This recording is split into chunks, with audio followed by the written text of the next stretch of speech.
Alright, welcome to another video. In this video, I'm going to show you how to set up the new OpenAI text-to-speech generation with Bubble.io. So you can choose a voice, put an input in, generate a response in speech form. Hey, what's good?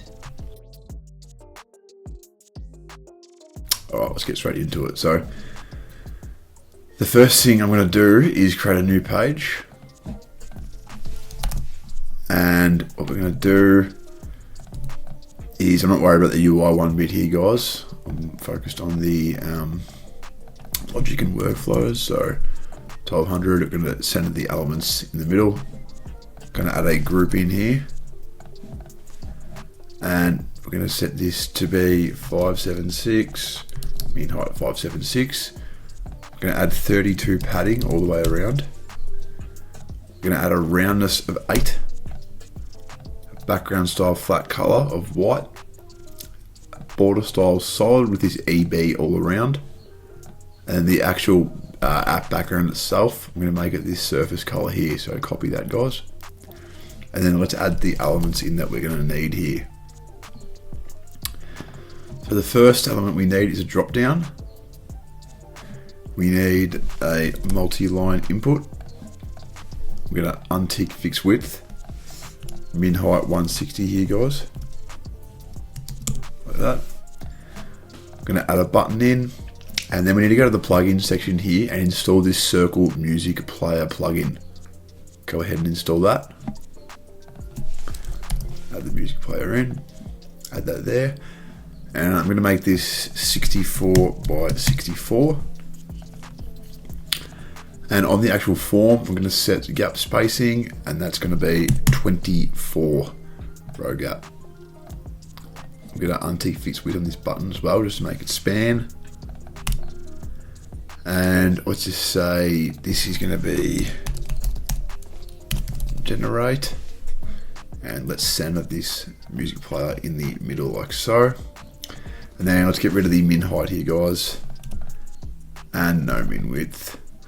We'll set them in with 596 here, just like that. Just like that.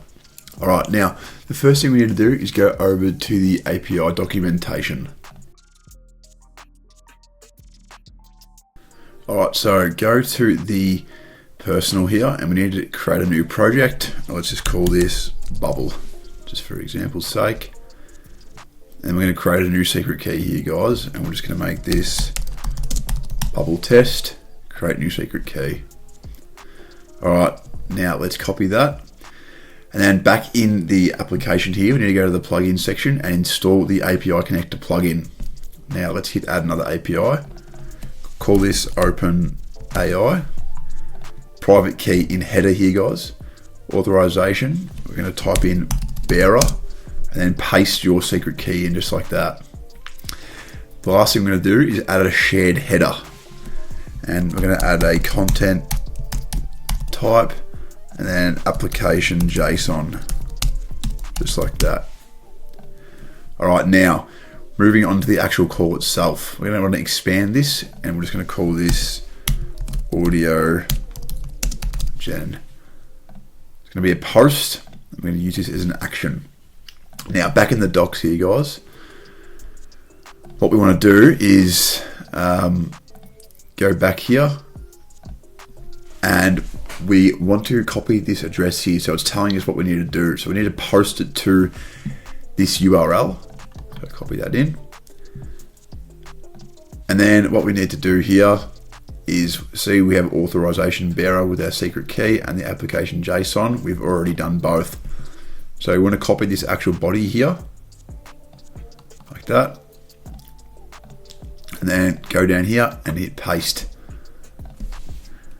All right, now we need to make these dynamic because the voice can change and the input, so the prompt is going to change as well, depending on whatever the user wants sort of generated. But if we scroll down here, what we should be able to see is some voices here. So let's try and find this. Well, it doesn't really matter, so let's just keep going. But yeah, there's a few different voices that we can set up here, like I have here. So what we need to do is make this dynamic. So from the quote marks, we're going to set up some dynamic values here, and this is going to be prompt, so for that input, and the voice is also going to be dynamic. So let's do that. Let's say voice like that. Untick private on both so we can access these in the workflow. We're going to include errors in the response. And now let's just say here, hey, I'm Brody. And then let's say Onyx for the voice. That is one of the voices in the documentation. Let's initialize. Okay, so the first thing we need to do here, guys, is it's actually going to return this as a file. As you can see, top right here, I have this as JSON. We need to change this to a file. And then we initialize, and this will work. Just like that. Now let's hit save. And then we can actually preview this, so let's give that a try now. Hey, I'm Brody. Just like that. All right, now let's get into the workflow and the data type side of things here. So we need to create a new data type, and this is going to be called, let's just say voice. I'm going to add some fields here. So this is going to be the generated file, which is returned from OpenAI type file. Let's get the prompt here, which is just going to be type text. And then we need to add an option set here, guys. As you can see, I've already got one. So add this option set in, you call whatever you want, and just copy these options I have in here, just with the display. They are the 4 different voices that OpenAI provides for you in the documentation. So copy that, and then back on the data type, we're going to go and call this voice, and the field type is actually going to link to that option set that we just created, just like this. Let's hit create. All right, now let's go back into the design and let's get this going. So on button generate, we're going to add a workflow. And the first thing we're going to do here is create a new thing. That thing is going to be voice. We're going to add all fields, right? The generated file we don't know now because we haven't made that call to OpenAI yet. So let's delete that. But the prompt is going to be the multi-line inputs value, and the voice is going to be drop downs value. So back on the design, we need to actually set this up, change it to dynamic. Type of choices is going to be the option set. It's going to be all options set and the current options display, just like that. Now back in the workflow, the voice is going to be, okay, so let's see why this isn't doing it. Sorry guys, so it's going to be the data type voice here. Let's just get rid of this. And let's do this again because it's a glitch with bubble. So let's add that drop down again. Like that. We're going to make this dynamic.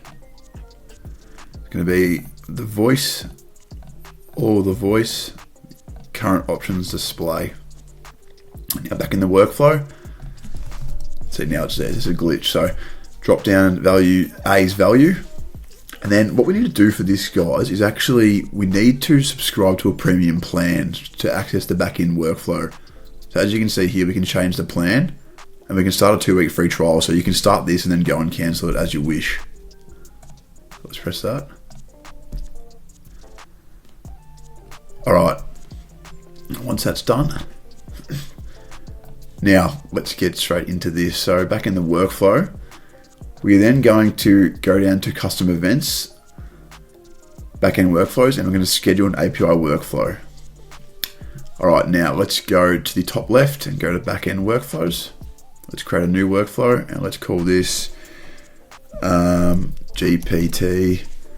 Add that workflow in. And let's call this whatever you want, doesn't really matter, but I'm just going to call this GPT YT. Exposes public, untick. And we're going to add a new parameter here. And I'm just going to call this the exact same as the endpoint name. And the type is going to be this voice data type that we created, because we're creating that as that data type and we're sending it to the back end to handle it and sending it back to the front end. So hit voice. All right, now what we're going to do is make this call to OpenAI, the audio gen, as you can see it's here. All right, now the prompt is going to be the GPT-YT because that's the name of the thing I just created. It's prompt, and we're going to format this as JSON safe here, guys, just like that. And the voice is going to be GPT-YT's voice display, just like that. All right, now after that, we're going to go to data. We're going to make changes to a thing. It's going to be the GPT-YT.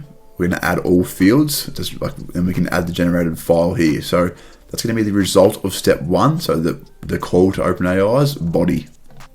As you can see, if I hover over that body, it evaluates to a text, which means I need to go back into the data type. And this should be good to go here. Yep, it's fine. Yeah, it should be fine. And the prompt is going to be GPT-YT's prompt, and the voice is GPT-YT's voices display. That doesn't really matter. We can just delete that. We don't need that. All right. Now we need to go back to the front end here, guys, and we need to actually schedule this API workflow. So GPT-YT flow. And because we created this as a data type here, we can actually just send that data type. So it's going to be the result of step 1. Scheduled date is going to be the current date and time. And then we actually need to send this all to the page. So after that, we're going to want to hit navigation, go to page. It's going to be this page here, which is GPT.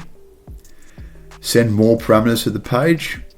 And let's say GPT-YT, and it's going to be the result of step 1, create new voices, unique ID, just like that. Okay, so now all the workflows are set up. Now let's go back into the front end and get this design ready here. So on that music player, we're going to set up dynamic link, and it's going to be get data from page URL.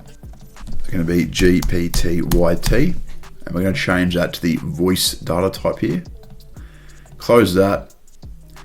And this is going to be the generated file. Now let's close that here. As you can see, it evaluates to a file here, guys. Let's give this a preview and see how we went. We might need to do some fixing, but let's just see. Change that to false.